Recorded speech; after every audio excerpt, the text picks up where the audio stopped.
Okay there, welcome to another video.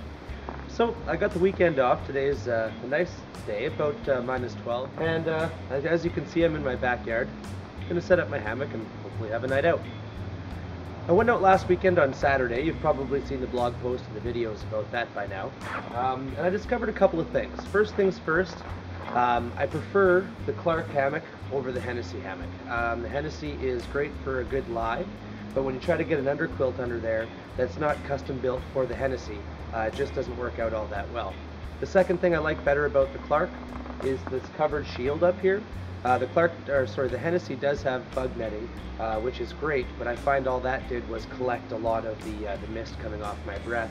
Whereas this one here doesn't seem to do that because the inside of the hammock stays an awful lot warmer, and I can open up the top where my head is to allow for a little bit of ventilation anyway. So I like this one a little bit better for winter time. I'm going to try out the Hennessy in warmer weather. Normally in a hammock you would be using a top quilt, but I figure sometimes when I'm in my kayak I might not find a good spot to set up a hammock. And even though everyone says, oh yeah, there's lots of good spots, up here in northern Ontario sometimes you're looking at just a rocky beach, and I need a sleeping bag that I can bring with me that doubles as a top quilt, or if I need to hunker down under a tarp or something like that, that's suitable.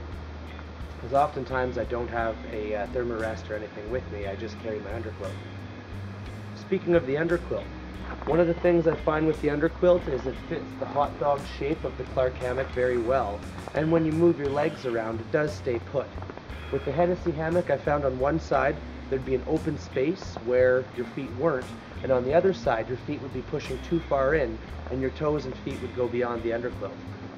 So I'm going to set up the underquilt under this hammock. I'm going to take a look at how I can maximize the warmth potential with the underquilt, and now I want to look at minimizing the weight potential. Most underquilts kind of come up just above where your body is in the hammock.